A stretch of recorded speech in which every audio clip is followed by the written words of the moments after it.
February 21st, 1960. A government rest house in Jesselton, North Borneo. Lady Edwina Mountbatten, Countess Mountbatten of Burma, lay dying at 58 years old.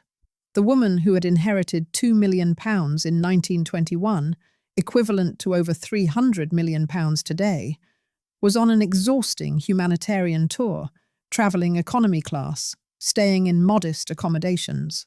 The heiress who once owned a tiara worth £50,000, who had commanded a staff of 40 servants, who had entertained in palaces across 3 continents, now worked herself to death for the St. John Ambulance Brigade, accepting no salary. The society beauty, who had scandalized 2 continents with her love affairs, who had worn Cartier jewels to dance until dawn, who had been photographed with kings and film stars, died alone in a simple room, and her husband thousands of miles away. This was not where anyone expected her story to end. In 1901, when she was born into Ernest Cassel's banking millions, the world believed she would glitter forever in drawing rooms and ballrooms, protected by wealth that seemed inexhaustible. Instead, she would spend that fortune on houses she barely lived in, lovers who disappointed her, and ultimately causes that consumed her. But more than that, her story reveals what Edwardian and post-war British wealth truly meant and what it could never buy: purpose, fidelity, or peace. Edwina, Cynthia Annette Ashley, born November 28, 1901, at Broadlands Estate in Hampshire, heir to one of Britain's greatest banking fortunes. When she entered the world, her grandfather's wealth was estimated at £7 million, and equivalent to nearly £1 billion in today's money. To understand the magnitude, Ernest Cassel could have purchased every significant property in Belgravia and still had millions remaining. He was richer than most dukes, wealthier than ancient aristocratic families who counted their lineage in centuries. She would grow up between Broadlands, a Palladian mansion set on 5,000 acres, and Brook House, an 8-story private palace overlooking Hyde Park.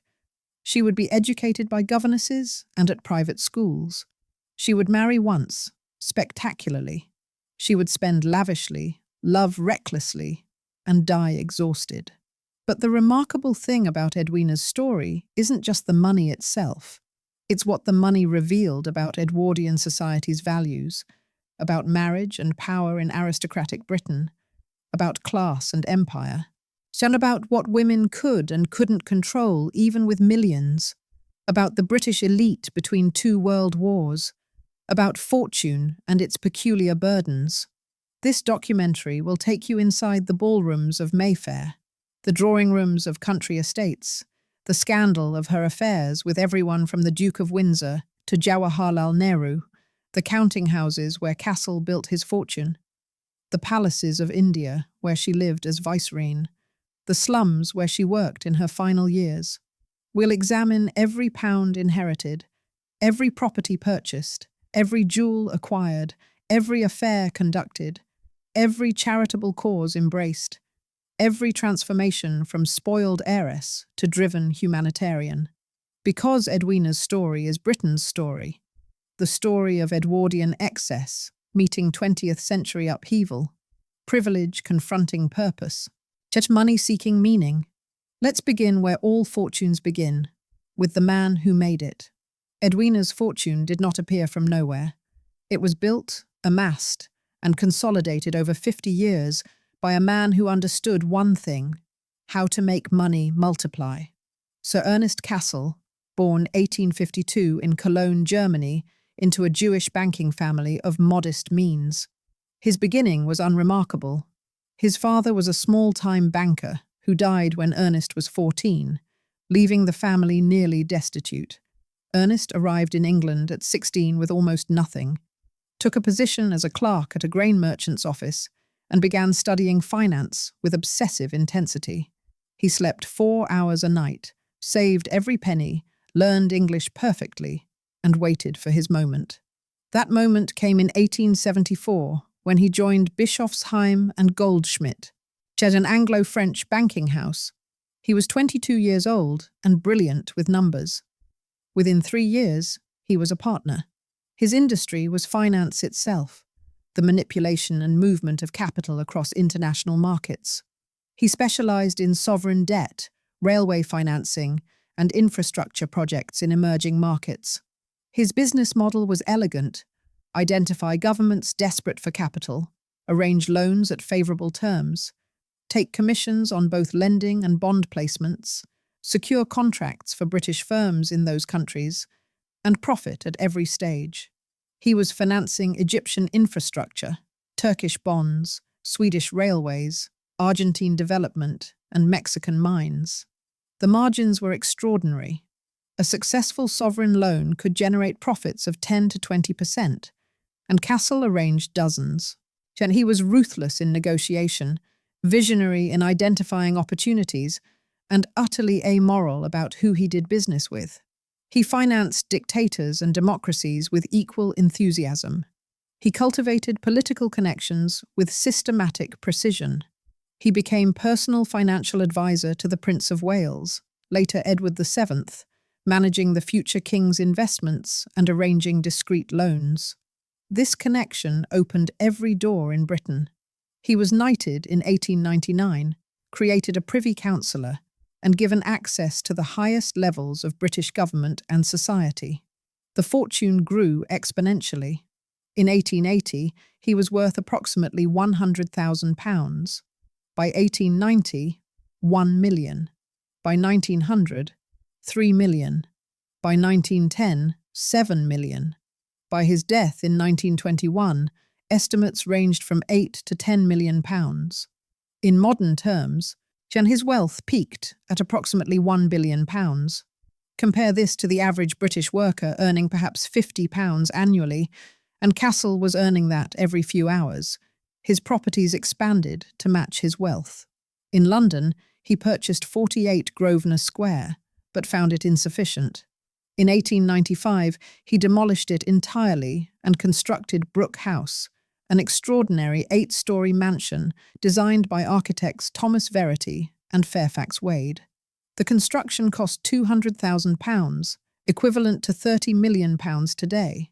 Brooke House occupied an entire corner overlooking Hyde Park, containing 90 rooms, a private ballroom that could accommodate 300 guests, a marble staircase imported from an Italian palazzo, elevators, central heating, and the finest modern plumbing available.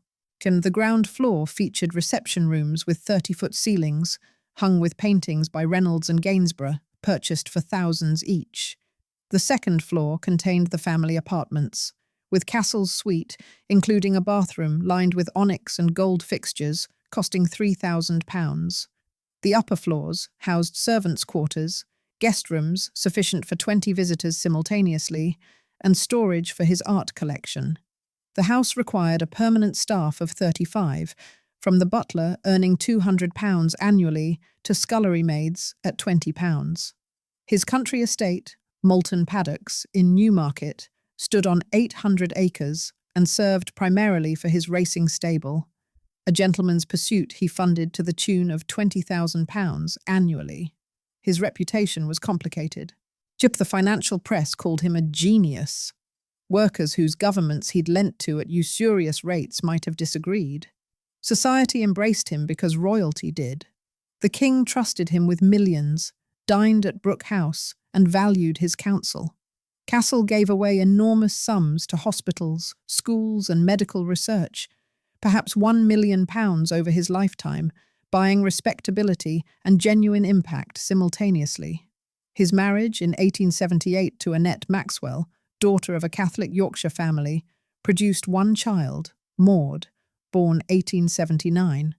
Annette died of tuberculosis in 1881, leaving Cassel a widower at 29. He never remarried, channeling all energy into wealth accumulation and his daughter's future. Maud Ashley was raised in extraordinary luxury, educated privately, presented at court, and married in 1901 to Wilfred Ashley, to later Lord Mount Temple, a conservative politician from respectable but not wealthy aristocratic stock. Their marriage was comfortable, producing 2 daughters, Edwina, born 1901, and Mary, born 1906. But Maud inherited her mother's weak constitution. In 1911, she died of tuberculosis at age 32, leaving her daughters orphaned of their mother, with their father distant and politically preoccupied. Ernest Cassel, then 59 and devastated, became the central figure in young Edwina's life. By 1911, the fortune stood at approximately £7 million. This is the golden cage into which Edwina had been born, and which tightened around her after her mother's death. November 28, 1901, Broadlands Estate, Hampshire. Maud Ashley, age 22, delivered Edwina Cynthia Annette Ashley at approximately 4 in the afternoon. The birth took place in the master bedroom of Broadlands, a Palladian country house Wilfrid Ashley had inherited, set on 5,000 acres along the River Test. The family doctor attended. Wilfrid Ashley was present, as was Ernest Cassel, who arrived from London the moment labour began. The announcement was sent to the Times, the Morning Post, and the Court Circular. Gifts arrived from aristocratic families across England, from Cassel's banking associates internationally, and from the royal household itself. The nursery at Broadlands occupied the entire East Wing's second floor, 6 rooms dedicated to the infant and her staff. The walls were painted pale blue and cream. The furnishings were custom-made by Maples of London at a cost of £500, and the layette included garments from the finest London drapers, totalling another £200. 2 nurses were engaged immediately, a head nurse at £60 annually, and an under-nurse at £30. As Edwina grew, her childhood divided between Broadlands and Brookhouse in London. At Broadlands, she inhabited a world of meadows and streams, horses and gardens, with a staff of 40 maintaining the house and grounds. Her father, Wilfrid Ashley, was often absent, occupied with his political career, and later, after Maud's death, increasingly with his own romantic interests. Brookhouse became her true home, where grandfather Cassel doted on her with focused intensity. The physical world of her childhood was palatial. Brookhouse's 3rd floor became the nursery domain after 1906, when Sister Mary arrived.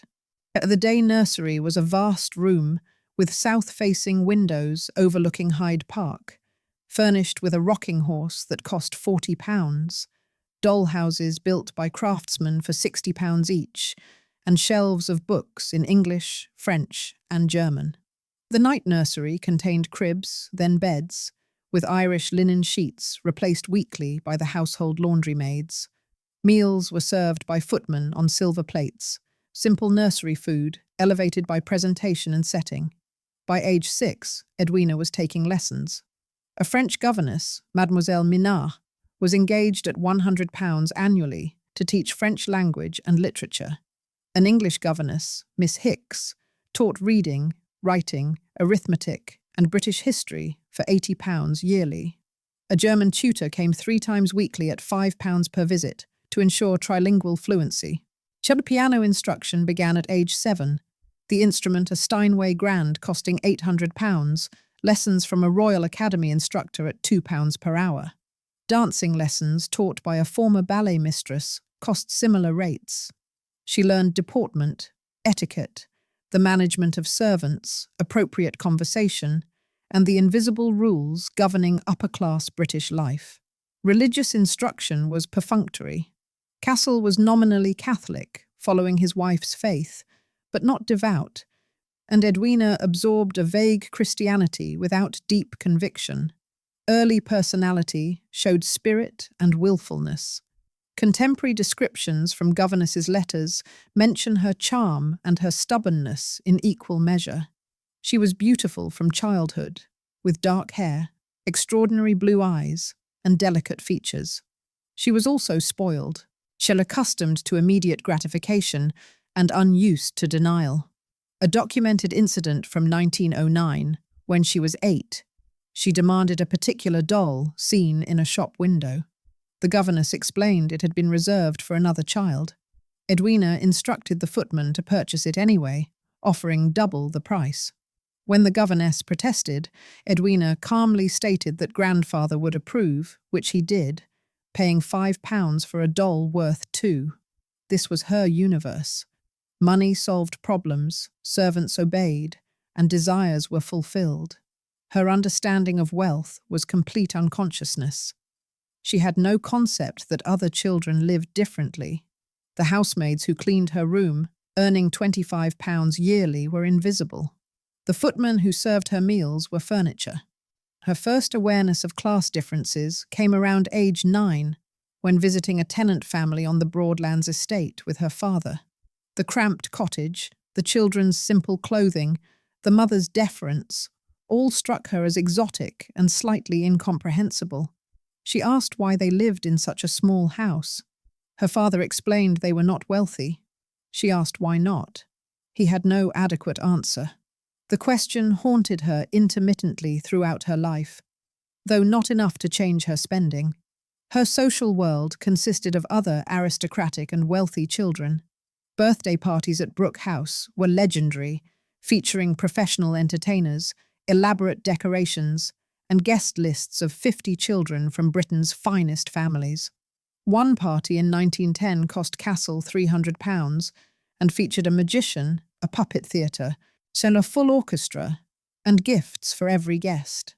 Christmas celebrations involved entire rooms filled with presents, trips to the theatre, and lavish dinners.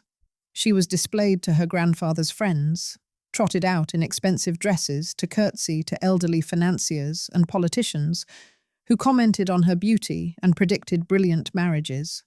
Education intensified as she aged. At 11, she was sent to a fashionable day school in London, the Links in Eastbourne, where daughters of aristocrats and the wealthy received acceptable education without excessive intellectualism. She studied literature, French, German, some history, art appreciation, and music. Mathematics was minimal. Girls of her class needed enough arithmetic to manage household accounts, nothing more. Science was considered unsuitable.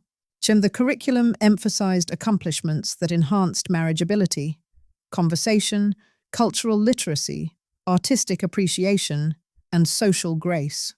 Tuition was £150 annually. She attended from 1912 to 1914, making friends with girls from similar backgrounds, learning the social dynamics of female competition and alliance that would govern her adult life. Then 1914 brought war, and Edwina's adolescence coincided with catastrophe. She was 13 when the Great War began, 17 when it ended. The war transformed British society, but barely touched her materially. Brooke House continued its rhythms with diminished staff as men enlisted. Cassel's fortune, invested internationally and in war-necessary industries, actually grew. He was too old for military service and too valuable financially, and he arranged war loans for the British government worth millions, taking smaller commissions than usual but still profiting. Edwina's war consisted of knitting scarves for soldiers, attending charity events, and dancing with young officers on leave who flirted with the beautiful heiress before returning to the trenches. Many never returned. She was too young to fully comprehend the slaughter, too insulated to experience real deprivation. Her coming out was delayed until 1920, after the war's end, when she was 18. The debutante season of 1920 was the last gasp of pre-war society attempting to resurrect itself. Edwina was presented at court to King George V and Queen Mary, wearing a white satin gown by Lucille, costing £200, borrowed family diamonds worth thousands, and a regulation 3 ostrich feathers in her hair. As the presentation meant formal entry into adult society and availability for marriage. Her coming-out ball at Brooke House in June 1920 cost Cassel £2,000 and was attended by 400 guests, including royalty, aristocrats, and every eligible bachelor in England. She wore a silver lame gown and Cassel's gift of a diamond bracelet worth £3,000.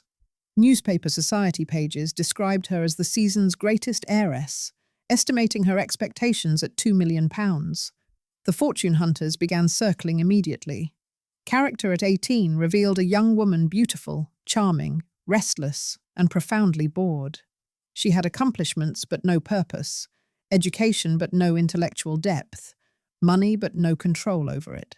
She wanted excitement, admiration, and escape from the governing constraints placed on wealthy, unmarried girls. She understood her fortune made her valuable and vulnerable simultaneously. She enjoyed attention and luxury, but had glimpses of awareness that her life lacked meaning. These glimpses never developed into serious self-examination. She was too young, too distracted, and too enabled. The fortune she stood to inherit was structured carefully. Ernest Cassel had established trusts for both granddaughters, but Edwina, as elder, would receive the bulk.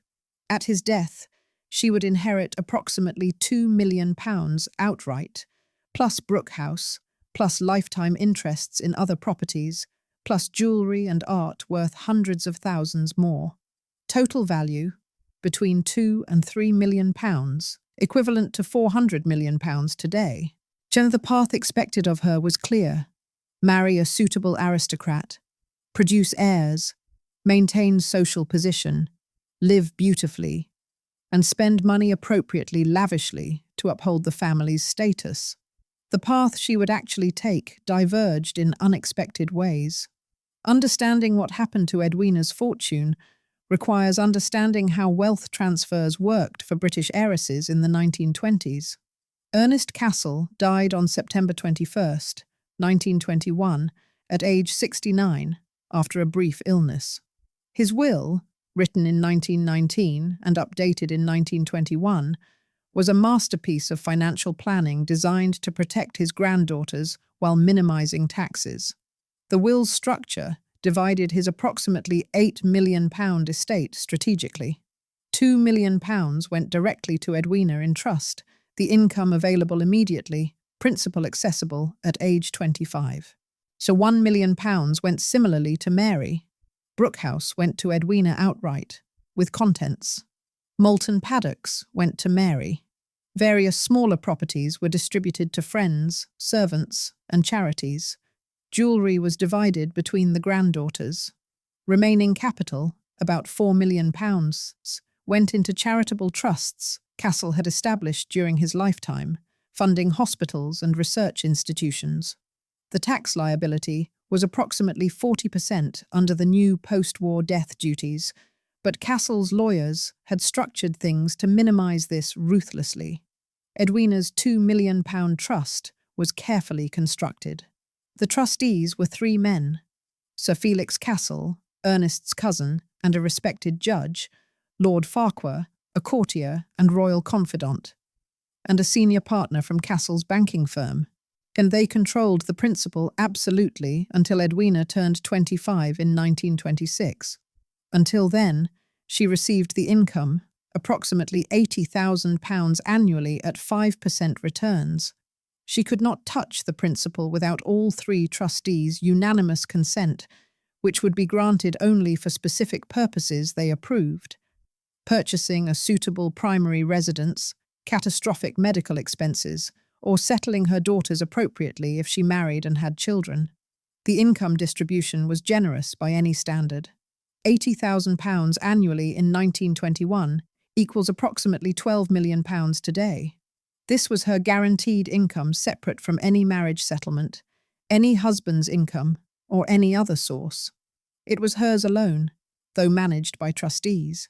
So what she actually controlled directly was Brooke House and its contents, her jewellery, and her annual income. What she could not control was the principal sum, investment decisions, or trustee appointments. The trustees had authority to approve or deny major expenditures they deemed imprudent, though in practice they rarely intervened. They could not prevent her from spending her income however she wished, but they could refuse to release principal or to approve loans against it. This was standard for wealthy women of her class. The law and custom assumed women needed male protection from fortune hunters, poor judgment, and their own financial ignorance. Had Edwina been Edwin, a male heir, the structure would have been simpler. Principal accessible at 21, fewer restrictions, and greater trustee deference to the heir's wishes. The gender discrepancy was explicit. Women could not be trusted with complete control. Additional wealth sources flowed to her immediately. Her father, Wilfred Ashley, now Baron Mount Temple, provided a £5,000 annual allowance until her marriage, though this was more symbolic than necessary. Gifts from wealthy relatives and friends accumulated. Most significantly, Cassel's jewellery collection was extraordinary. Edwina inherited pieces worth at least £200,000. A diamond tiara featuring 50 carats of stones worth £50,000. A Cartier sapphire and diamond parure of necklace, earrings and bracelets worth £70,000. Ropes of perfectly matched pearls worth £40,000. Rings, brooches, and Art Deco pieces by the finest jewellers. So total annual income available to her at age 19 in 1921 was approximately £85,000 between trust income and allowances. In modern terms, £13 million annually, but money available and money controllable remained different. Her trustees were men of her grandfather's generation, conservative in temperament and protective by instinct. Sir Felix Cassel, age 68, was a High Court judge who viewed his role as sacred trust. Lord Farquhar, age 73, was a courtier who believed maintaining social position mattered above all. The banking partner, Harold Lever, age 55, watched the money with professional caution. These men would approve reasonable requests and deny extravagances they considered inappropriate. They would judge her marriage choice. And they would maintain veto power over major financial decisions until she was 25. The cage remained golden but restrictive. At 19, Edwina Ashley was one of Britain's richest unmarried women, discussed in every drawing room, pursued by every ambitious man, and secretly frustrated by constraints she barely understood. In 1920, at age 19, Edwina officially entered London society with the force of £2 million behind her. This was not mere socialising. It was full-time theatre with stakes measured in lineages and fortunes. The season ran from May through July, centred in London with excursions to Ascot, Henley and country house parties. The social calendar was relentless. Monday afternoons meant calls, appearing in others' drawing rooms at prescribed hours, leaving cards, exchanging gossip. Tuesdays were theatre nights, attending West End productions from boxes, being seen and evaluated. Wednesdays featured the most important balls and receptions, events where marriages were made and broken. Thursdays meant opera at Covent Garden, where which box you occupied signified your exact social ranking. Fridays were for dinner parties, intimate gatherings of 20 to 40 guests, requiring 6-course meals and brilliant conversation. Saturdays meant afternoon garden parties and evening dances.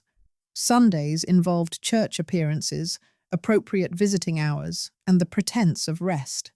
The wardrobe required was staggering financially and logistically. A single season required at least 40 different ensembles, as repetition signalled poverty or lack of style. Morning costumes for calls and shopping, 10 different outfits averaging £30 each, total £300. Afternoon dresses for garden parties and teas, 15 dresses at £50 each, total £750. Tea gowns for receiving at home, lighter than dinnerware, 10 at £40, total £400. Evening gowns for dinners and receptions, 20 gowns averaging £100 each from designers like Lucille and Worth, total £2,000. Ball gowns for major events, 10 gowns of extraordinary elaboration at £200 minimum each, total £2,000. Opera attire requiring particular magnificence, 5 ensembles at £150 each, total £750. Riding habits, sporting costumes, motoring outfits, and each category requiring specific garments totaling another £500. Total seasonal wardrobe investment, approximately £7,000 equivalent to over £1 million today, replaced 60% annually as fashions shifted. Her jewel collection by age 20 included inherited Cassel pieces and new acquisitions. The diamond tiara worn to court functions, £50,000. The sapphire parure for evening wear, £70,000. Pearl ropes of 50 and 70 inches, £40,000. Diamond bracelets, rings and brooches accumulated from Cassel and purchased herself from Cartier, totaling another £40,000. Total jewellery value, £200,000, equivalent to £30 million today.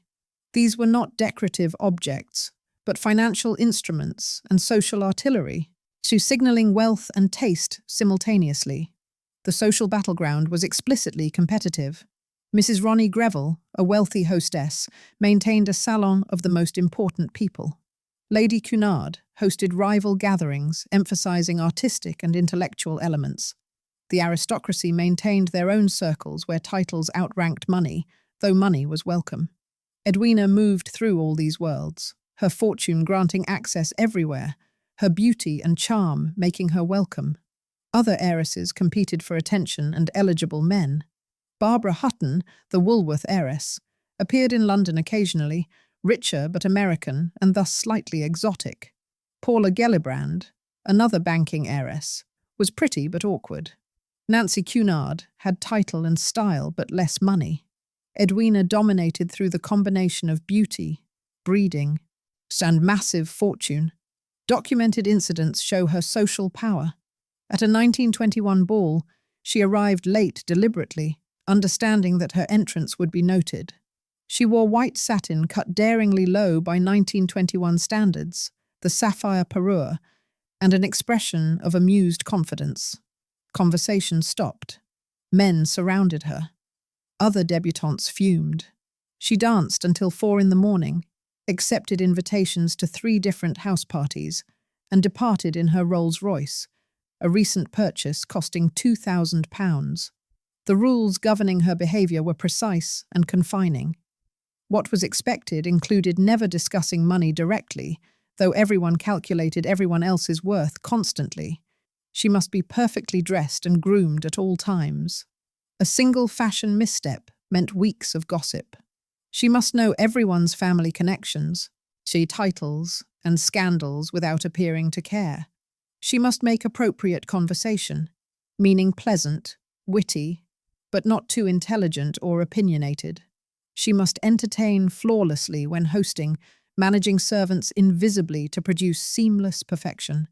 Most critically, she must marry brilliantly, meaning someone of equal or superior social position who enhanced the family's standing. What was forbidden included any work for income, which would be vulgar beyond measure. Showing excessive intelligence threatened men and made her seem unmarriageable. Marrying below her station would be familial betrayal. Scandal of any kind, particularly sexual, meant social death. Independence or strong opinions made her dangerous. The inspection was constant and merciless. Newspaper society columns tracked her movements daily. The Tatler and the Sketch photographed her at events, describing her clothing in detail. Other women assessed every outfit, every jewel, every word, looking for vulnerabilities or mistakes. Matrons evaluated her suitability for their sons, calculating whether her fortune outweighed any defects of character or breeding. Men calculated her worth down to the pound and pursued her accordingly. Mothers with eligible sons pushed them toward her relentlessly. Fortune hunters circled with predatory focus. Her assets in the marriage market were extraordinary. Financially, £2 million plus income for life.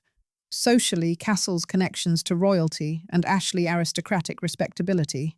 Physically, contemporary descriptions called her the most beautiful debutante of her generation, with perfect features, lustrous dark hair, the remarkable blue-grey eyes, and a slender figure that photographs confirmed.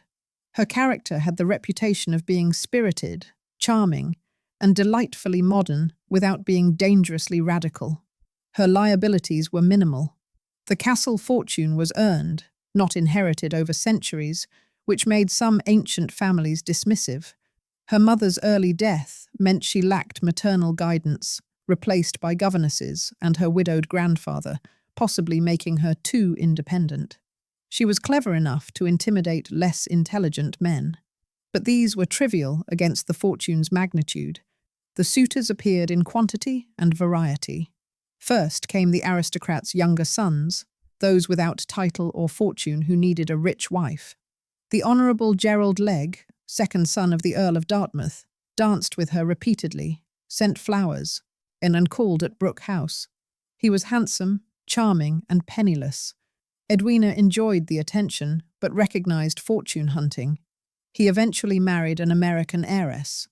Then came foreign titles, European nobility seeking British money, a Spanish count, a French viscount, several German minor royals. They offered lineage and continental sophistication. Edwina found them exotic, but ultimately unsuitable. She was British and would marry British. Most persistent were the military officers, particularly naval officers, who combined acceptable social standing with adventure and royal service. These interested her more. Among them appeared Lord Louis Mountbatten, and everything changed. Lord Louis Francis Albert Victor Nicholas Mountbatten, born 1900, younger son of Prince Louis of Battenberg and Princess Victoria of Hesse. His background combined royalty and tragedy. His father had been First Sea Lord until forced to resign in 1914 due to anti-German hysteria, despite decades of British service. The family name, Battenberg, was anglicised to Mountbatten, and his father was created Marquess of Milford Haven as compensation. Louis grew up in reduced circumstances by royal standards, meaning comfortable but not wealthy, acutely aware that his family had lost position and needed to regain it. He was educated at Osborne and Dartmouth naval colleges, served in the Mediterranean Fleet, and by 1921 was a promising young naval officer with royal connections but minimal income. His naval pay was perhaps £300 annually. He had no property.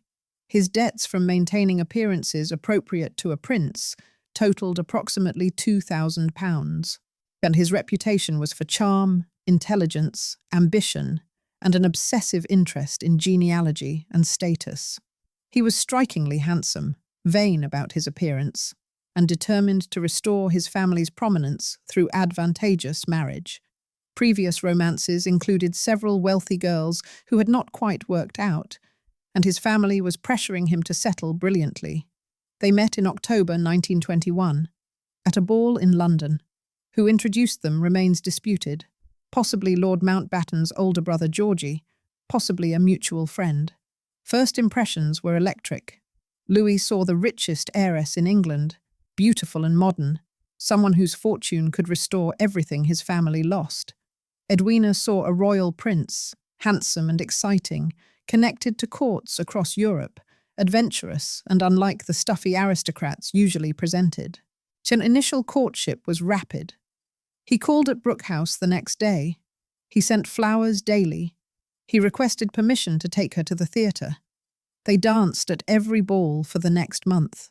Chaperoning was minimal. Edwina's father was remarried and distracted, and her stepmother barely bothered. The wealthy were allowed more freedom than middle classes. Letters exchanged between them from late 1921 survive in archives, showing mutual attraction and something more calculated. He wrote of his naval service and royal connections. She wrote of parties and activities, but also her inheritance and plans for Brooke House. Both understood exactly what was at stake. What each family thought was illuminating. The Mountbattens were ecstatic. Louis would marry enormous money and ensure the family's security. And his mother wrote approvingly that Edwina had sufficient fortune to maintain their royal dignity. Wilfred Ashley was cautiously positive. Mountbatten had royal blood and naval career. Acceptable, if not ideal. The trustees were concerned. They investigated Mountbatten's finances quietly and discovered his debts. They questioned whether he wanted Edwina or her money. They could not prevent the marriage, but they would structure the settlement to protect her. The proposal came in February 1922, at Broadlands during a weekend party. He proposed in the gardens overlooking the River Test.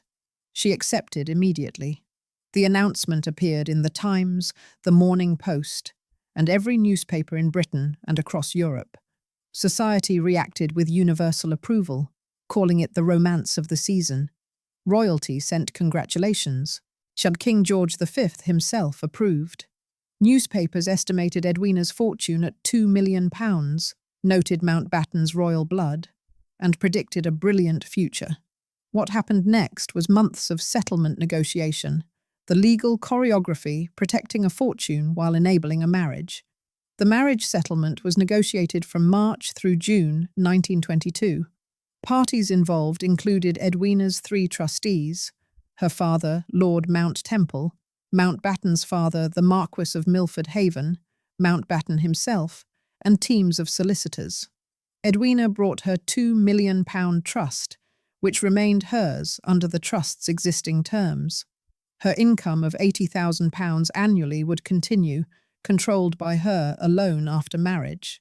Brooke House would remain her property, not joint marital property, yet an unusual provision the trustees insisted upon. Her jewellery remained hers absolutely. Her expectations of additional inheritance from various relatives, estimated at several £100,000 eventually, would be hers. The settlement guaranteed that if she predeceased Mountbatten without children, her fortune would revert to her sister Mary, not to her husband. Louis brought his naval pay of £300 annually. He had no property, no savings, and his debts of £2,000, which Edwina agreed to pay as an engagement gift, though the trustees questioned this. His royal blood and family connections were deemed valuable socially, but had no financial value stated. His title, he was styled Lord Louis as younger son of a marquis, would not transfer to Edwina, who would remain Miss Ashley until he inherited or was created a peer, which seemed unlikely. The prenuptial agreement was remarkably protective of Edwina by 1922 standards. What remained hers included all trust capital and income, Brooke House and its contents, all jewellery, and any future inheritances. What became joint included household expenses during marriage, which would be paid from her income by mutual agreement. Income division was specified. Her income remained hers to spend as she chose, his naval income was his, and they would agree annually on household budgets. Property ownership of any future purchases would be negotiated case by case. Children's provisions stated that any children would be maintained from her income during minority, with settlements to be determined at her discretion. Divorce provisions were barely mentioned, as divorce was still scandalous, but the settlement implied her property would remain hers. Death provisions protected her fortune from him if she died first, reverting to Mary and any children. In practical terms, upon marriage, Edwina would retain complete control of her wealth, and Mountbatten would control only his modest income unless she chose to give him more. The trustees had protected her about as well as 1922 law allowed. Whether she understood the protection was less clear. The wedding was set for July 18, 1922, at St Margaret's, Westminster, the church adjacent to Westminster Abbey used for society weddings. The event was the social highlight of 1922. July 18, 1922, 11 o'clock in the morning, St Margaret's, Westminster. And the church was decorated with white flowers, costing £500, provided by Moises Stevens. Edwina arrived in a Rolls-Royce lent by a friend, though she owned her own. She wore a dress of silver tissue and lace designed by Lucille, costing £800, with a train 6 feet long. The veil was antique Brussels lace, an Ashley family heirloom. Her jewellery was the diamond tiara, diamond earrings, and a diamond bracelet given by Louis. Her father gave her away, walking her down the aisle past 800 guests who represented British aristocracy, European royalty, political power, and banking wealth. The service was conducted by the Bishop of London, Reverend Winnington Ingram. Music was performed by the Abbey Choir, with selections including Wagner and Mendelssohn. Louis wore his naval uniform with decorations. Yet his best man was his brother Georgie, Earl of Milford Haven. Among the guests sat Queen Alexandra. The king and queen declined but sent representatives, dozens of aristocrats, Cassel's banking colleagues, and society's elite. The ceremony lasted 40 minutes, traditional Church of England ritual, and concluded with register signing and triumphant organ music. The reception at Brooke House, immediately following, was extraordinary. 1,200 guests were invited to the afternoon reception, requiring coordination of 300 staff for the event. The ballroom and reception rooms were transformed with orchids and roses costing £1,000. The menu featured champagne from Moet, lobster, salmon, asparagus, strawberries, and a 7-tier wedding cake created by Fortnum and Mason. The orchestra was Ambrose's band, costing £300 for the afternoon. Gifts received filled several rooms, documented in newspapers with values estimated. King George V sent a silver centerpiece. Queen Alexandra sent jewellery. European royals sent antiques. Banking associates sent art. Friends sent everything from furniture to horses. Total gift value exceeded £50,000.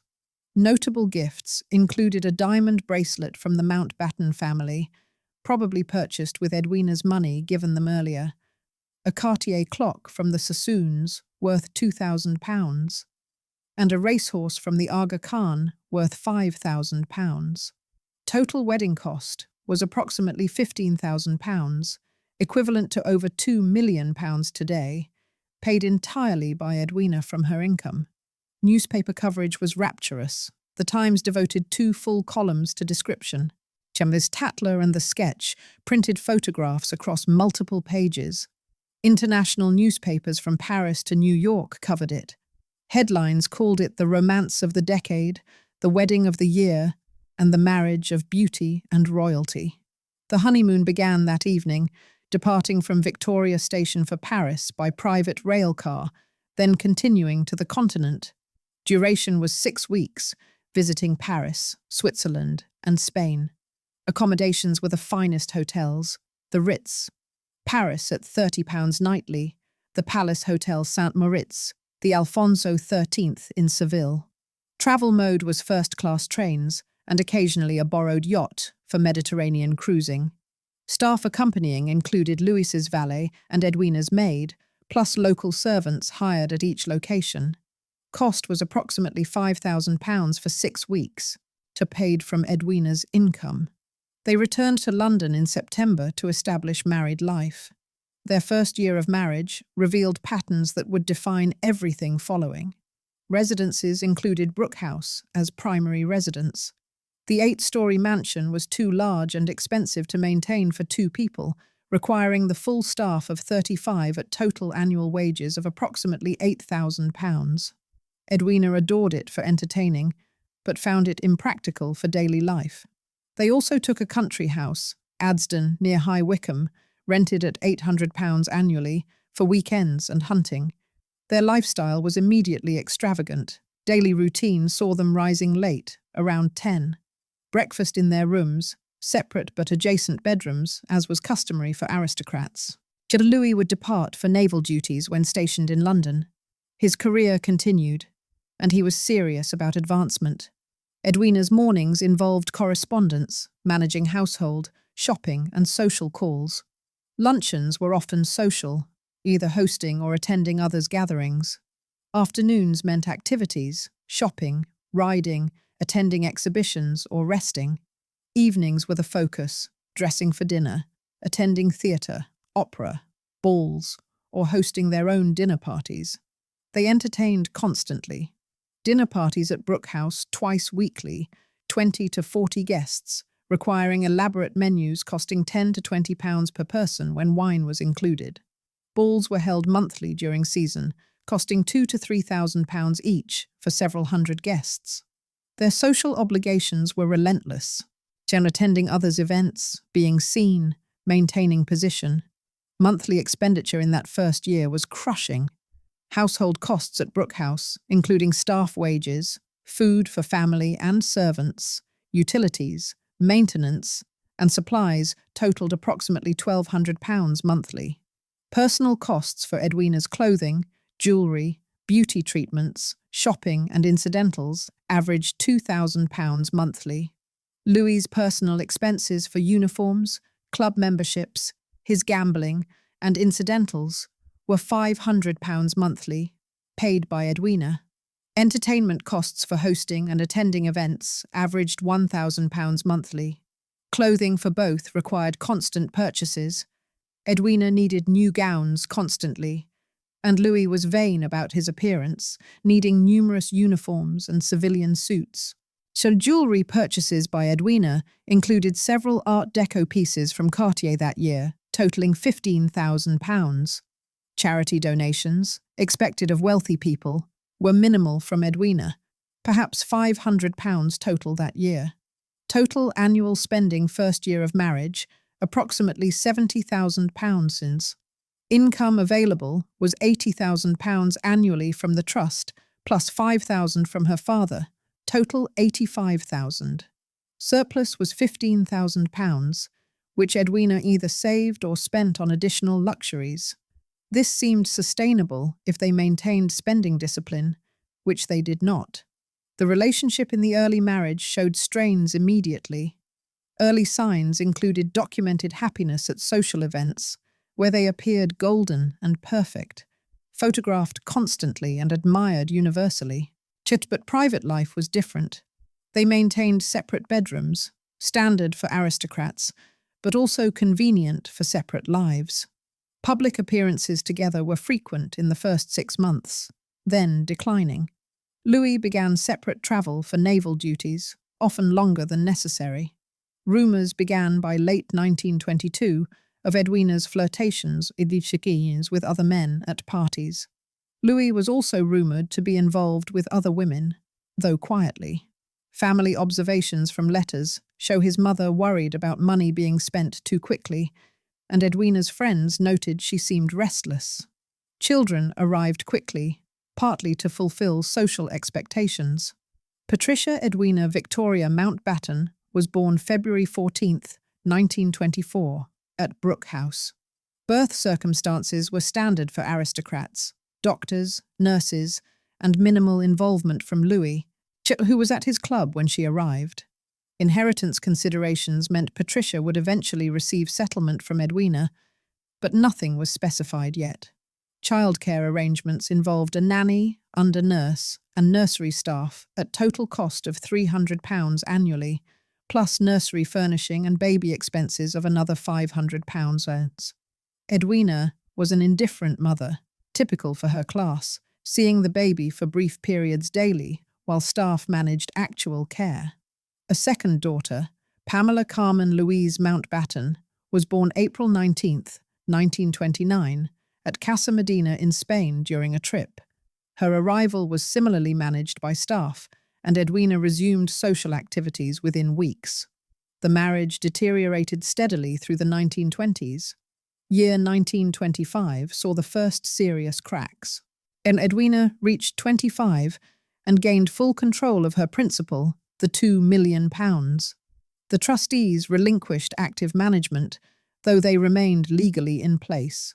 She could now access capital for any purpose, invest as she wished, and had complete financial autonomy. This coincided with her growing boredom with marriage. Specific incidents included a May 1925 ball where Edwina danced with the Prince of Wales, later Edward VIII, repeatedly and left with him in his car, sparking immediate gossip. Louis was in Portsmouth on naval duty and heard the rumours. He confronted her. She dismissed it as harmless fun. The pattern was set. By 1926, their marriage was openly strained. Louis was frequently away on naval assignments, genuinely pursuing his career, but also avoiding home. Edwina began travelling extensively. Mediterranean cruises with friends, Paris shopping trips lasting weeks, and stays in the French Riviera. Her behaviour became increasingly scandalous by 1927. She was photographed at Deauville in the company of various men, none of whom were her husband. She attended Venetian parties, notorious for loose morality. She gambled at casinos, losing thousands of pounds. She began affairs, discreetly at first, then less so. The documented affairs began around 1926 and continued for decades. First was likely with Laddie Sanford, an American millionaire sportsman, during a Mediterranean cruise. They were photographed together constantly. Gossip columns hinted at intimacy. Louis knew and chose to ignore it, possibly because he had his own involvements. Then came a succession of men over the years. Paul Robeson, the African-American singer and actor, and a particularly scandalous liaison in 1930s Britain due to racial prejudices. Their affair was discreet, but documented in her diaries.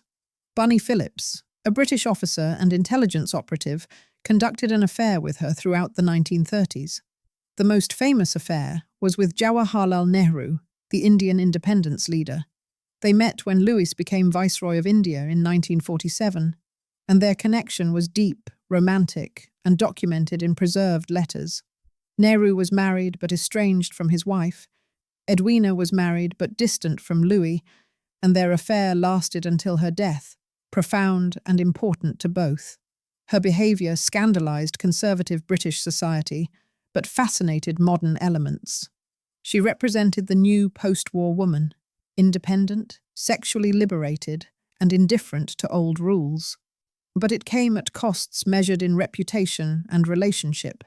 Louis's behaviour mirrored hers. While less flamboyant, he conducted affairs throughout their marriage. Yola Letellier, a Frenchwoman, was a long-term mistress. Various other women were involved, though Louis was more discreet.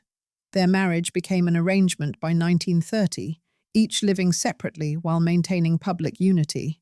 They needed each other. She needed his royal connections and status. He needed her money and the lifestyle it enabled. Divorce was impossible. Royal family members did not divorce in the 1930s, and both valued their social position too much. So they stayed married, increasingly separate, each pursuing their own interests. The breaking point never came, because they never expected fidelity or companionship from marriage. They had married for status and money, achieved both, and maintained the facade while living separately. This arrangement worked for them, bizarrely, for nearly 40 years until her death. By 1930, Edwina had been married 8 years and had spent extraordinary sums on lifestyle maintenance. Let's calculate exactly what maintaining her position cost. The marriage accounting from 1922 to 1930 showed wedding cost of £15,000, honeymoon cost of £5,000, household establishment, including Brookhouse staffing and furnishing, totaled £20,000 over 8 years. Annual married spending averaged £70,000 for 8 years, equals £560,000 total. Divorce was never pursued, so no settlement costs. But the marriage itself was consuming her fortune steadily. But marriage wasn't her only expenditure. Lifestyle costs in a typical year, taking 1928 as example, were extraordinary. Real estate owned included Brookhouse, valued at approximately £400,000, but a white elephant requiring £12,000 annually just for staff, maintenance, utilities, and taxes.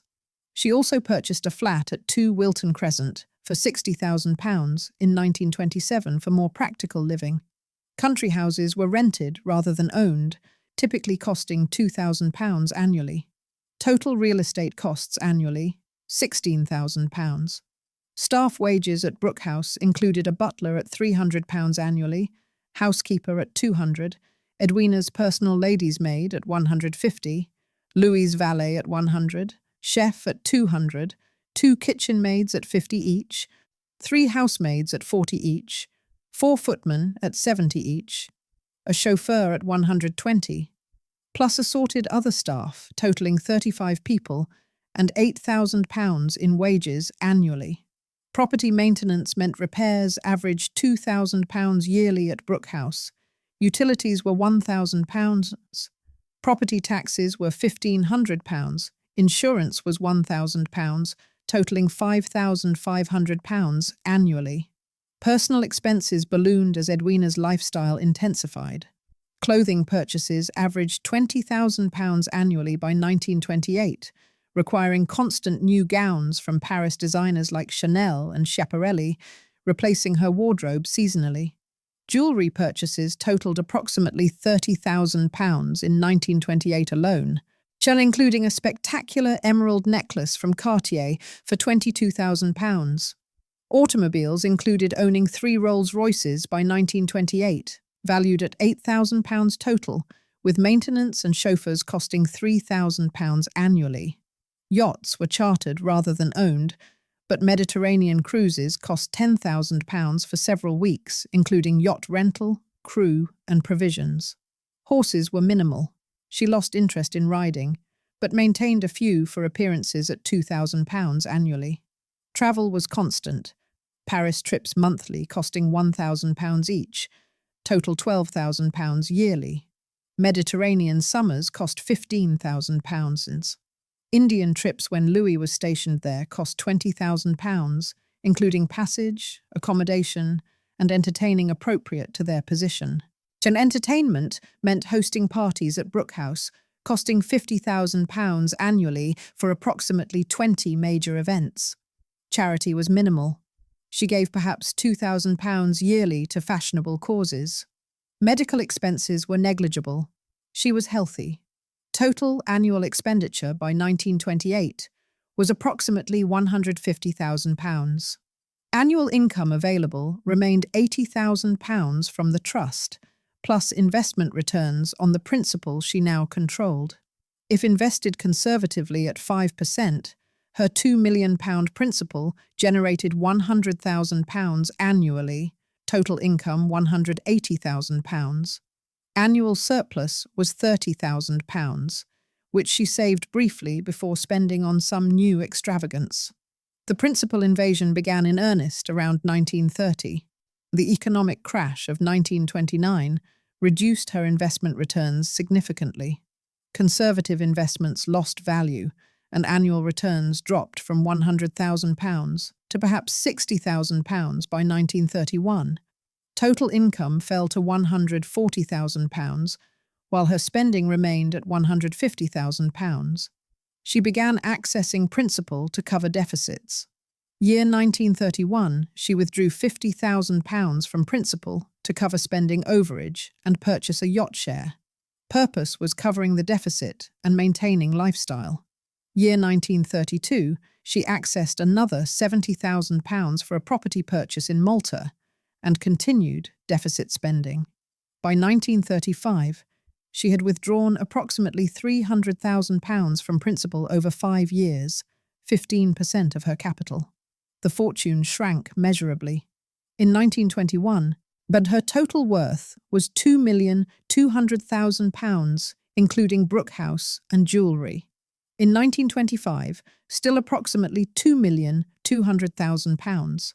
In 1930, approximately £2,100,000 after some spending. In 1935, approximately £1,800,000 after principal withdrawals.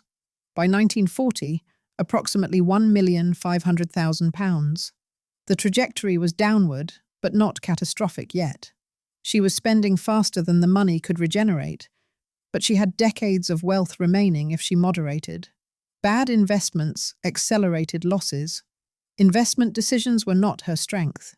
In 1933, she invested £50,000 in a South African mining venture recommended by a charming adventurer she met at a party.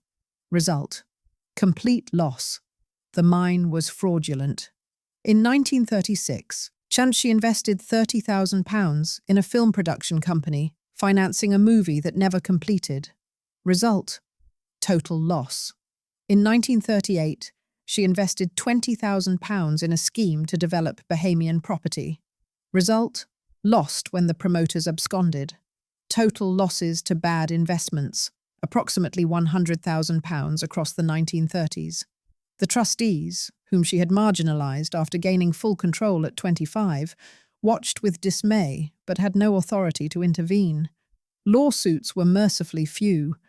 One case in 1934 involved a dressmaker suing for unpaid bills of £3,000. Edwina had genuinely forgotten to pay, settled immediately, but the publicity was embarrassing. Another case in 1937 involved a jeweller claiming she had not paid for a £15,000 necklace. She proved payment, but the case revealed the amounts she spent casually. The children's costs were substantial, but not ruinous. Patricia and Pamela were raised largely by nannies and governesses, educated at expensive schools. Education costs totaled approximately £2,000 annually per child for schools, tutors, and extras. Maintenance, including clothing, activities, and staff, cost another £2,000 per child annually. Settlements would come later. In the 1930s, they were just children requiring typical aristocratic child expenses. But Edwina was emotionally distant, travelling constantly, leaving them with staff, a pattern that damaged her relationship with her daughters permanently.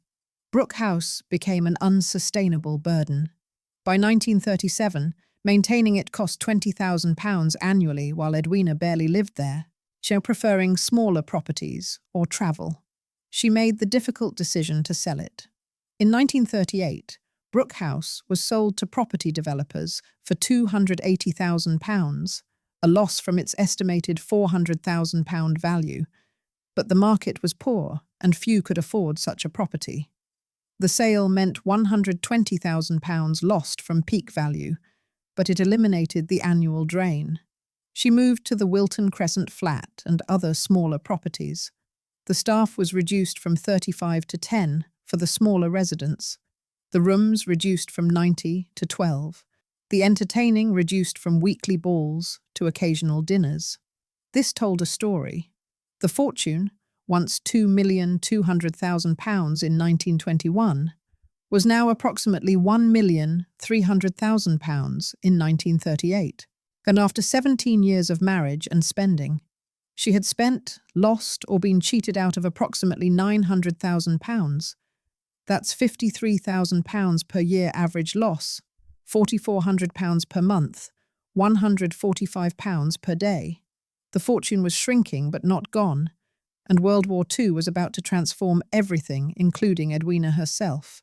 The war years from 1939 to 1945 were transformative for Edwina in unexpected ways. For the first time in her life, she found purpose beyond pleasure.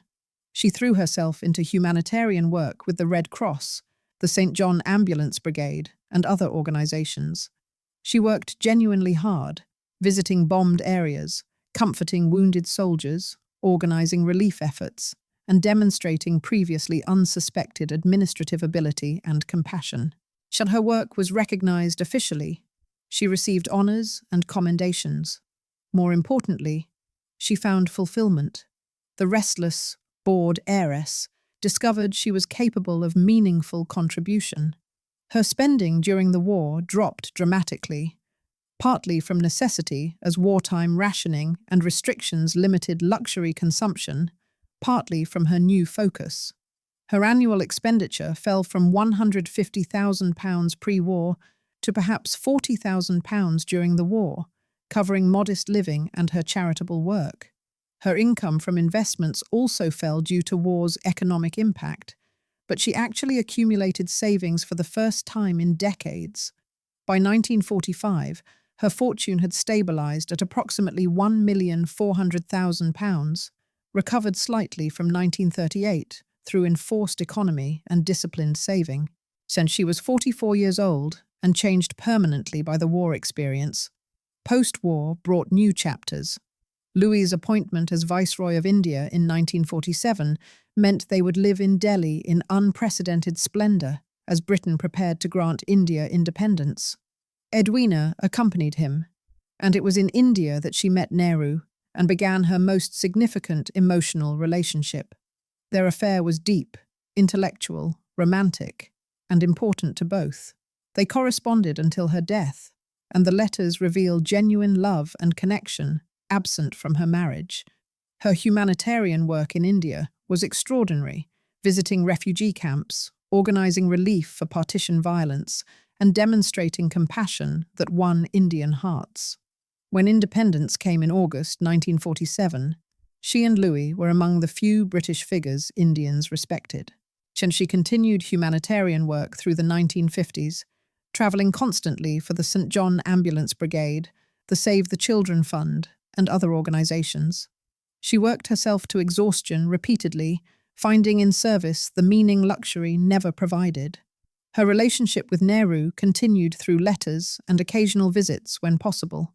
Louis was appointed to various positions, including Governor-General of India briefly, then First Sea Lord, achieving the position his father had lost. Their marriage remained a facade of unity, concealing entirely separate lives. Her final years from 1955 to 1960 showed continued dedication to charity work despite declining health. She travelled to Asia repeatedly, inspecting St. John ambulance operations, often in primitive conditions, far from the luxury she once demanded. Her annual expenditure remained modest, perhaps £30,000 yearly, well within her income. Her fortune remained approximately £1,300,000, invested conservatively and mostly untouched. She could have lived in luxury, but she chose service. Documented health problems from the late 1950s included exhaustion, heart strain from constant travel and overwork, and warnings from doctors to slow down. She ignored medical advice, driven by her work's importance and possibly by guilt over her misspent youth. Whether she could afford doctors was absurd. She remained wealthy. She simply prioritized work over health. February 1960 brought her final journey to Borneo for St. John ambulance inspections. She was 58, exhausted, and her heart was failing. She pushed through the tour, visiting remote clinics, encouraging staff, inspecting facilities. On February 20th, she felt severe chest pain but continued working. By evening, she collapsed. She was taken to a government rest house in Jesselton, diagnosed with heart attack, and given such care as was available. Louis was in England, notified immediately, but travel took days. She died on February 21st, 1960, at approximately 3 in the afternoon, alone except for local officials and medical staff. Age was 58. Official cause was myocardial infarction, heart attack brought on by exhaustion and chronic overwork. She was not entirely alone. A local official held her hand, but her husband, her daughters, and the glittering world she once dominated were absent. The death notice appeared in the Times, the Telegraph, and every major British newspaper.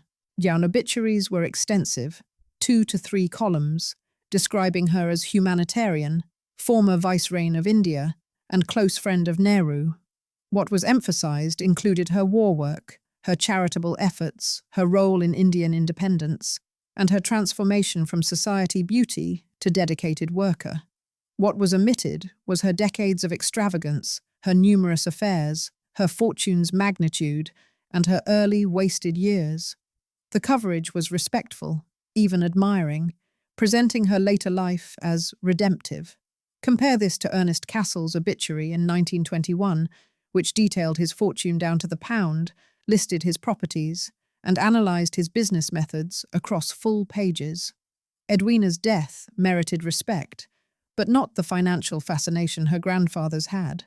She had become someone beyond her money. And the estate was filed for probate in June 1960 in London courts. Total estate value was £1,400,000. Assets included real property, the Wilton Crescent flat, worth £40,000, small properties in Malta and India, worth £30,000 combined, totaling £70,000 in real estate. Personal property included furniture and effects worth £20,000, jewellery including the Cassel pieces worth approximately £150,000 at contemporary valuations, though some pieces had been sold over the years, automobiles worth £5,000, and miscellaneous items worth £10,000. Cash in bank accounts totalled £80,000. Securities and investments, conservatively managed in her later years, totalled £1,100,000. Total assets, £1,450,000. Debts were minimal. Unpaid bills totalling £3,000, funeral expenses of £2,000, legal fees of £5,000. Total debts, £10,000. Net estate, £1,440,000. Heirs were her daughters, Patricia and Pamela equally, each inheriting £720,000. Louis inherited nothing directly, which had been specified in their settlements decades earlier. Some personal items went to Louis, particularly her correspondence with Nehru, which he later ensured was preserved for history. The irony was profound. She had inherited £2,200,000 in 1921. She left £1,440,000 in 1960. But loss was £760,000 over 39 years, averaging £19,500 lost per year. But the calculation is deceptive. She had lived for nearly 40 years, spent lavishly for 20 of those years, supported herself and her family, and still left a substantial fortune. In real terms, accounting for inflation and the changed value of money, she had maintained her wealth reasonably well compared to many heiresses. Her daughters inherited enough to be secure, though not as spectacularly wealthy as she had been. The pattern of Gilded Age fortunes dissipating was slowed in her case, but not reversed. The funeral was held March 2nd, 1960, after her body was returned to England. Location was Westminster Abbey, a rare honour requiring royal permission. She had granted because of her humanitarian work and Louis's position. The service was conducted by the Dean of Westminster. Attendance included approximately 800 people: family, aristocrats, military officers, diplomats, and notably representatives from India and humanitarian organisations. The service lasted 1 hour, featuring hymns, readings, and a eulogy praising her transformation from society figure to dedicated worker. Burial was at Romsey Abbey near Broadlands, in the Ashley family plot. The plot was a modest grave compared to some aristocratic tombs, but in a historic and beautiful location. The marker was a simple stone inscribed Edwina Countess Mountbatten of Burma, 1901 to 1960, with no mention of fortune, marriages, or the complexity of her life. Society's reaction was almost uniformly positive, and focusing on her late-life work. The Times editorial praised her service. Humanitarian organisations mourned her genuinely. Indian newspapers gave extensive coverage, with Nehru issuing a statement of profound personal loss. How she was remembered divided into two narratives: the early Edwina of scandal and extravagance, and the later Edwina of service and purpose. Most chose to emphasise the latter, and history has generally agreed. Lessons drawn from her life focused on redemption, the possibility of change, and finding purpose beyond privilege. The final accounting shows her fortune's journey clearly. Ernest Cassel made approximately £8 million over 50 years. Of this, £2,200,000 went to Edwina. She spent approximately £760,000 net over 39 years. She left £1,440,000 to her daughters.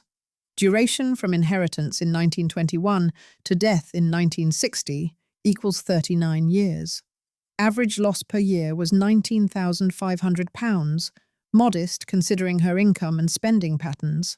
What the money bought included one marriage that lasted nominally until death, 2 daughters who survived her, Brooke House for 16 years until sold, dozens of properties rented or owned temporarily, hundreds of gowns and jewels, countless parties and entertainments, decades of travel and pleasure, affairs with fascinating men, and ultimately 20 years of meaningful humanitarian work that saved lives and brought her peace.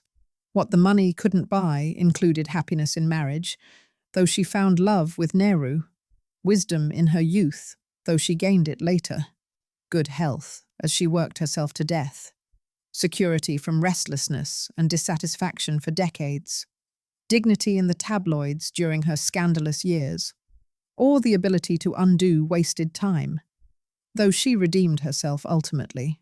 How does a woman maintain £1,440,000 from an inheritance of £2,200,000 over nearly 40 years, while living lavishly for much of that time? The answer reveals structural and personal factors.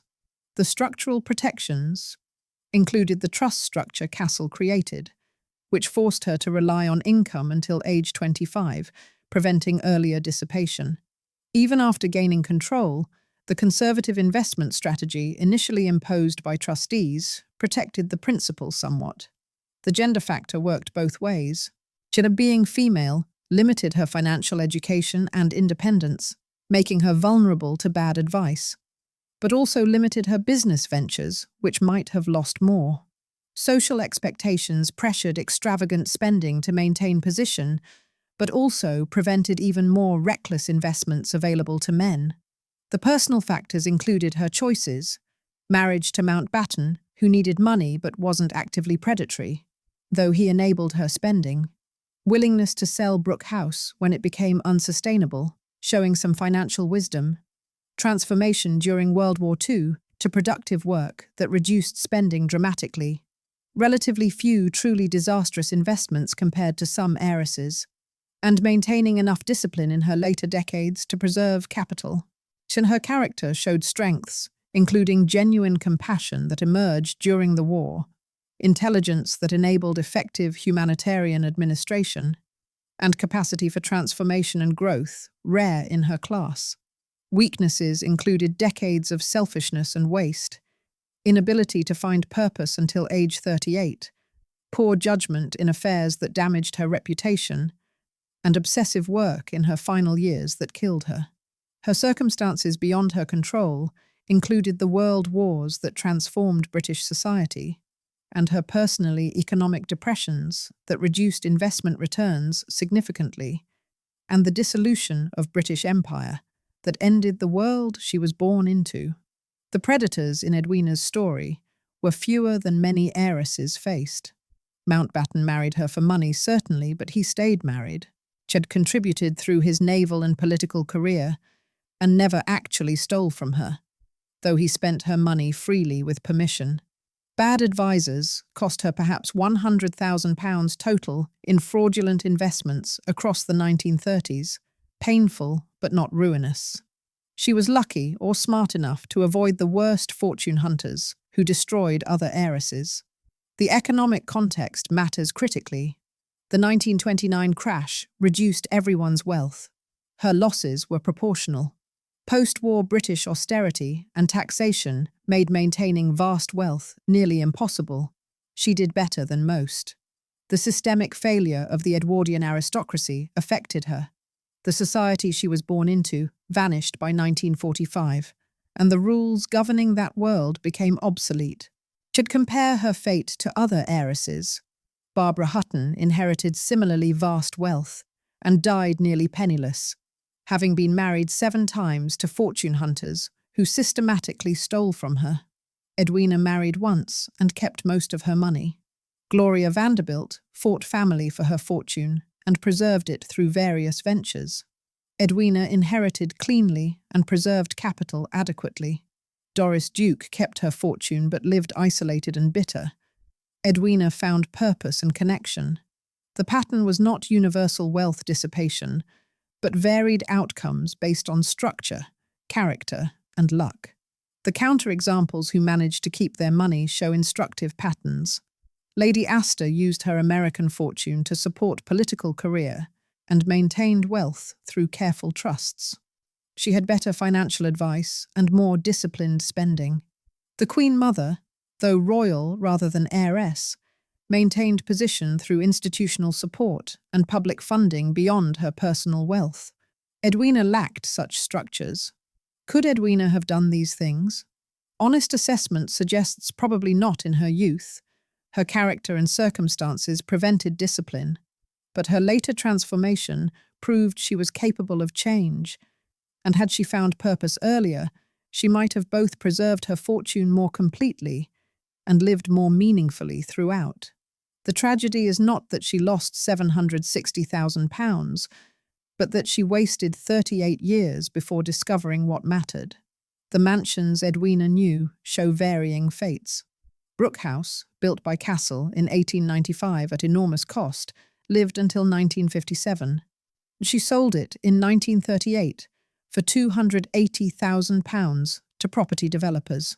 During the war, it was damaged by bombing.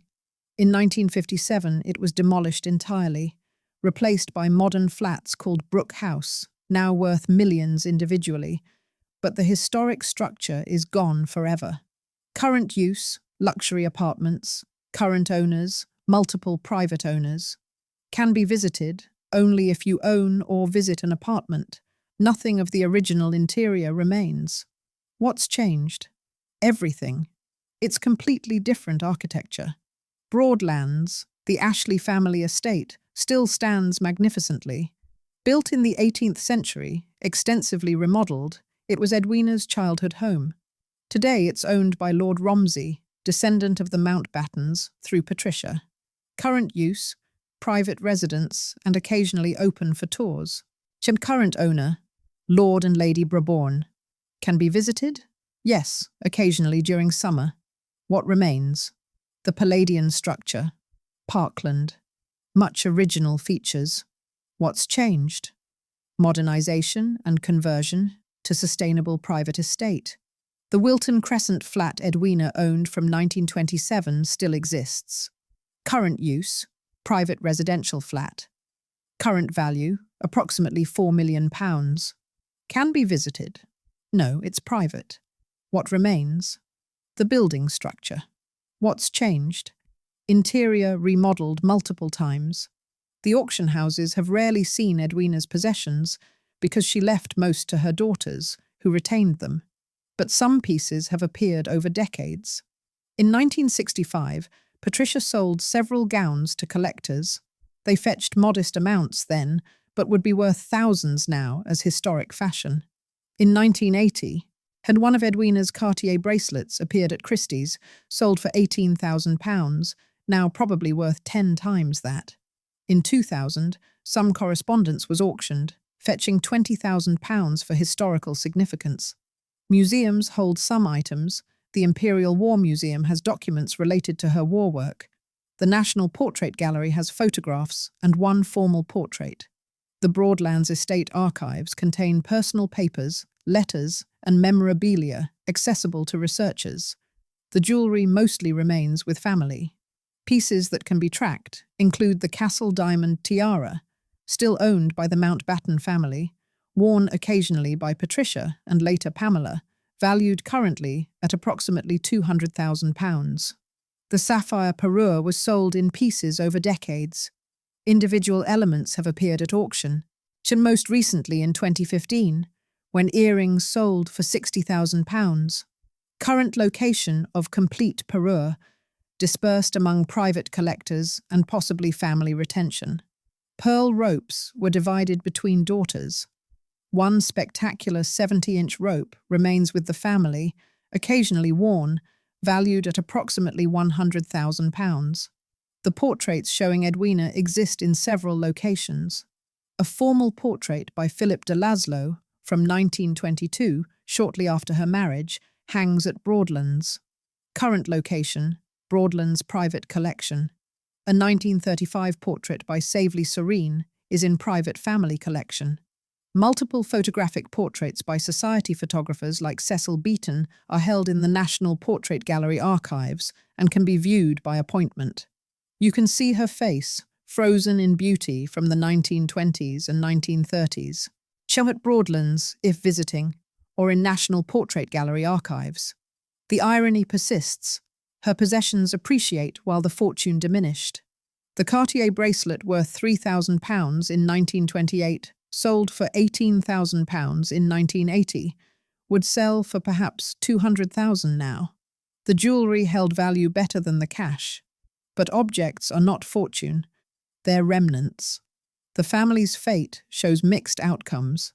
Patricia Mountbatten, born 1924, inherited £720,000, married Lord Brabourne in 1946, had children, lived at Broadlands, and died in 2017 at age 93, maintaining aristocratic position and wealth reasonably.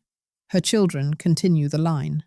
Pamela Mountbatten, born 1929, inherited £720,000, married interior designer David Hicks in 1960, had children, and died in 2022 at age 93, living comfortably but not extravagantly. The family name continues through descendants who are wealthy, but not spectacularly so.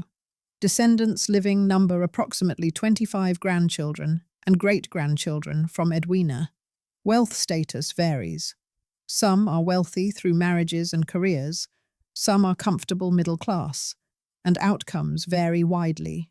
Prominence includes several family members in public life, but none matching Edwina's fame. The original fortune's remnants show dispersal. Of the £8 million Ernest Cassel made, approximately £1.5 million went to Edwina's line through her daughters, currently worth perhaps £100 million, adjusted for inflation and investment growth over decades. Other heirs received separate amounts. Yet the Cassel name itself died out. His son predeceased him, and the fortune passed through female lines, dispersing across families.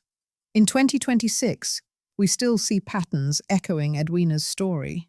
Modern heiresses at risk face similar challenges: rapid fortune inheritance without preparation, insufficient financial education despite gender progress, predatory relationships exploiting wealth, lifestyle inflation consuming capital, and inadequate protections despite improved trust law. Recent examples of lottery winners, athletes, and sudden wealth recipients losing fortunes abound, though specific modern heiresses face somewhat better structures. What's changed includes legal protections through better trust law, allowing more sophisticated protection, prenuptial agreements culturally accepted and legally strong, to women's property rights fully equal legally, and financial advisors professionally regulated, preventing some historic frauds. What hasn't changed remains consistent. Fortune hunters still exist, evolving methods but persistent presence. Sudden wealth remains dangerous without wisdom. Family pressure still corrupts judgment. Lifestyle inflation still destroys fortunes faster than income regenerates. Poor financial education remains common despite progress, particularly for sudden wealth recipients. The modern lesson from Edwina's story teaches that money without wisdom fails eventually. Protection must be intelligent and actively managed. Character matters profoundly in partners and advisors. Trustees need oversight, but also need respect. And independence requires knowledge, not just legal rights. For modern wealthy women, Edwina would offer hard-won wisdom. First, purpose beyond spending is essential. Wealth without meaning corrodes the soul, as she learned through wasted decades. Second, marriage for money or status, rather than genuine partnership, brings misery. Her marriage to Mountbatten was elegant prison. Third, service and contribution provide fulfillment luxury never can. Her humanitarian work redeemed her life more than any jewel. The universal truth remains constant. Wealth is not security against unhappiness or poor choices, protection from predators without active management, guarantee of meaning or purpose, or wisdom itself. Wealth is responsibility requiring active, intelligent exercise, a target making one vulnerable to exploitation, a test of character revealing strengths and weaknesses, and temporary unless carefully managed and lucky. Edwina inherited £2,200,000 in 1921, spent £760,000 net over 39 years, and died with £1,440,000 in 1960. Every generation relearns these lessons because human nature and wealth's temptations never change fundamentally. Edwina, Cynthia Annette Ashley, Countess Mountbatten of Burma, born November 28, 1901, with wealth beyond measure, died February 21, 1960, with substantial fortune intact, but life transformed beyond recognition. In between stretched 58 years, containing one marriage, 2 daughters, countless affairs, decades of extravagance, transformation through war, profound love with Nehru, exhausting humanitarian service, and ultimate redemption through purpose.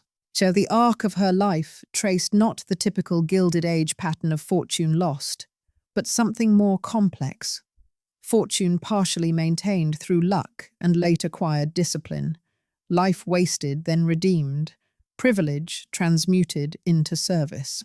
What was lost included £760,000 in net worth from peak inheritance, security that wealth should theoretically provide, but her spending patterns undermined. Potential for earlier meaningful life wasted on decades of aimless pleasure, complete happiness in marriage, though she found love elsewhere, health sacrificed to overwork in her final years, and privacy destroyed by scandal and tabloids for much of her life. What remains includes her grave marker at Romsey Abbey in peaceful English countryside, her portraits at Broadlands and archives showing frozen beauty, her jewellery pieces in family collections and appearing occasionally at auction, her letters to Nehru, preserved in archives documenting genuine love, her humanitarian legacy in organisations she served and lives she touched, and her story in archives and histories, lessons for subsequent generations about wealth, waste, and redemption. The mathematics of her financial life show a complex picture.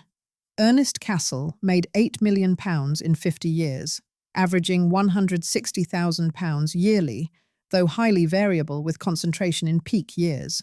Edwina lost £760,000 net in 39 years, averaging £19,500 yearly, but this calculation ignores that she lived comfortably throughout and the money went to living expenses, not pure waste. But fortunes build slowly through systematic accumulation and compound growth. Fortunes dissolve variably, quickly through catastrophic decisions, slowly through lifestyle excess, or stabilize through discipline, which Edwina demonstrated in later life. The question wealth poses remains constant across centuries. Not how do you get it, which Edwina never had to answer, having inherited, but how do you keep it, which she answered adequately but not brilliantly, and what do you do with it, which she answered poorly for decades, then magnificently in her final 20 years. The British aristocracy created thousands of fortunes during the Victorian and Edwardian eras through industry, empire, and finance. By 1960, many were severely diminished through taxation, economic change, and spending. By 2026, so fewer than 10% of Edwardian fortunes remain substantially intact in the original families. Edwina's story is neither the worst case of complete dissipation nor the best case of careful preservation, but something between. Partial loss, partial maintenance, eventual stabilization. What made these fortunes included monopolistic business practices, imperial exploitation, ruthless capitalism, minimal taxation before 1910, and political connections enabling wealth accumulation. What destroyed them included inheritance taxes reaching 90% by mid-century, economic depressions destroying investment value, world wars consuming resources, social change eliminating the servant class making estates unsustainable, and spending cultures of entitled descendants. Yet the era that created unprecedented concentrated wealth also created the mechanisms for its eventual redistribution or dissipation. Edwina lived through the entire transition from Edwardian excess to post-war austerity, embodying both extremes. She was the heiress of Britain's banking fortunes, granddaughter of the man who financed empires, and she was the woman who transformed from spoiled girl to dedicated humanitarian. The money made in 1870s to 1921, spent 1921 to 1960, partially preserved through surprising late discipline.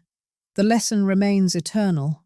Wealth without purpose is burden, privilege demands responsibility, and redemption is possible even for those who waste decades, though the waste can never be reclaimed, only balanced by subsequent meaning.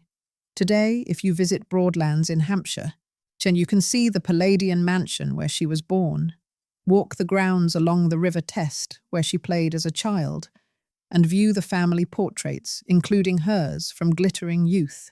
The house is beautifully maintained, occasionally open to public, a testament to preserved heritage.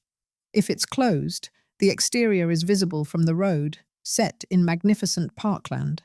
In Romsey Abbey, in the town church adjacent to Broadlands, she rests in the Ashley family section.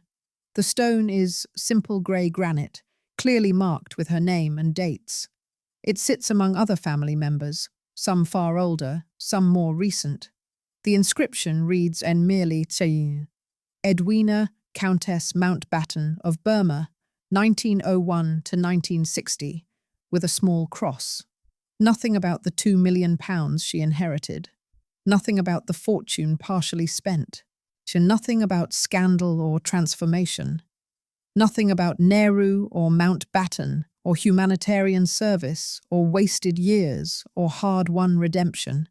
Just a name and dates, as if she were anyone, which in the end she was.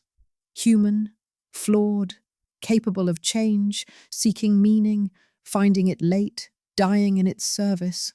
The woman who was born with unimaginable wealth and could have lived in selfish luxury forever, instead chose exhausting service and died working to help others, rests under stone that cost perhaps £500, paid for by her daughters from the fortune she preserved for them. Even in death, the complexity of inherited wealth and chosen purpose remained intertwined, neither fully separate, both defining her legacy, both teaching lessons every generation must relearn about money, meaning, and what ultimately matters.